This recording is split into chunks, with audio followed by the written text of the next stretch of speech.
ચીખલીમાં નવનિર્માણ ST ડેપોનો slab ધરાશયી થતાં 6 થી વધુ મજૂરો ઇજાગ્રસ્ત। રાજ્યમાં ભ્રષ્ટાચારનો વધુ એક પુરાવો સામે આવ્યો છે, ત્યારે આજે નવસારી જિલ્લાના ચીખલીમાં નિર્માણધીન બસ સ્ટેન્ડનો સ્લેબ ધરાશયી થવાની ઘટના સામે આવી છે, જેમાં 6 થી વધુ મજૂરો ઇજાગ્રસ્ત થયા છે। બસ સ્ટેન્ડનો સ્લેબ ભરવાની કામગીરી શરૂ હતી તે દરમિયાન એકાએક ટેકા નીચે ખસી પડતા કામ કરી રહેલા મજૂરોને ગંભીર ઇજાઓ પહોંચી હતી। મજૂરોને તાત્કાલિક આલીપોર હોસ્પિટલમાં સારવાર અર્થે ખસેડવામાં આવ્યા છે। નવસારી જિલ્લામાં અનેક બાંધકામના સ્થળો ઉપર સેફટી વિના કામગીરી થતી હોવાની રાવ ઉઠી છે, ત્યારે ફરીવાર સરકારી ઇમારતના બાંધકામમાં બેદરકારી છતી થઈ છે। ચીખલી એસટી ડેપોના નવનિર્માણ ગંભીર બેદરકારી સામે આવી છે।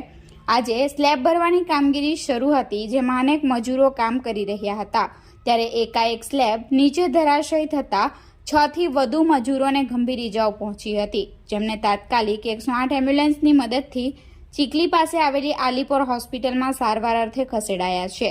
ઘટનાની જાણ ચીખલી પોલીસને થતાં બચાવ કામગીરીમાં જોડાઈ હતી।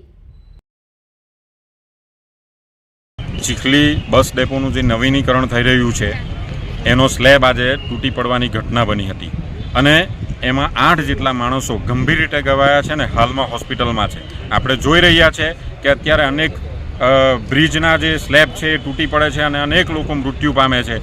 ચાલુ કામે જ્યારે સ્લેબ તૂટી પડે છે અને લોકો ઘવાય છે ત્યારે પ્રશ્ન એ થાય છે કે આ કામમાં ભ્રષ્ટાચાર કેટલો હોય છે, આ કામમાં ચોરીઓ કેટલી થાય છે અને આ જે સ્લેબ ભરાઈ રહ્યો છે એનું કામ જોતા એવો ખ્યાલ આવે છે કે આમાં ભયંકરપણે ચોરી અને ભ્રષ્ટાચાર આડર્યો છે। ત્યારે ભારતીય જનતા પાર્ટીના રાજમાં જે રીતે ભ્રષ્ટાચાર ચાલી રહ્યો છે એની સામે અનેક પ્રશ્નો ઊભા થયા છે અને આ બાબતે અધિકારીઓ અને આમ જનતાએ પણ જાગૃત થવું પડશે, નહીં તો આ જે ડેપો છે એ ડેપોની સ્ટ્રેન્થ કેટલી છે એ પણ ચેક કરવી પડશે, કારણ કે આની અંદર હજારો માણસોની અવરજવર રહેશે। આવનારા સમયમાં આને સ્મશાન ઘાટ બનાવવું છે કે લોકોના ઉપયોગી ડેપો બનાવવું છે એ આપણે નક્કી કરવું પડશે અને આના માટે અધિકારીઓને આવેદન આપીને અમે આવનારા સમયમાં આની ચકાસણી માટે તપાસ માટે એક આવેદનપત્ર આપીશું। કેટલા જણાને નુકસાન થયું? આમાં 8 જણા ઘવાયા છે એવો અત્યારે પ્રાંત સાહેબ અને પીએસઆઈ સાહેબની વાત પરથી એવો ખ્યાલ છે કે 8 જણાનો રિપોર્ટ આપે છે અને 8 જણા અત્યારે હોસ્પિટલાઇઝ છે। આજે જે સ્લેબ ભરવાના હતા અને એ મજૂરો બધા ચીખલી તાલુકાના રાનકો અને વાંસદા તાલુકાના હતા। હું પણ એસેમ્બલી મારી હતી એટલે 1 કલાક આજે હું અયોધ્યામાં દર્શન માટે જે અમારા મત વિસ્તારના લોકો જવાના હતા એટલે 1 કલાક વહેલો આવ્યો, પણ તેમ છતાં રસ્તામાં જ મને ખબર પડી એટલે હું સીધો અહીંયા જ પહોંચ્યો છું। આલીપોર હોસ્પિટલમાં જે સારવાર લઈ રહેલા છે એ તમામ દર્દીઓને હું મળ્યો છું।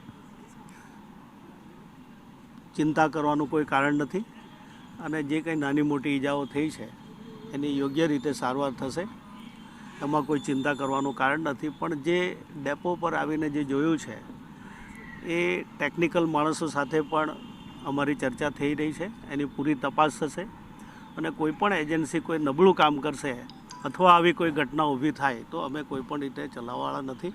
અમારા મુખ્યમંત્રીશ્રી પણ નહીં ચલાવે, અમારા હર્ષભાઈ સંઘવી પણ નહીં ચલાવે અને અમે પણ નહીં ચલાવીએ, એટલે ચોક્કસ એની પાછળ પૂરી તપાસ થશે।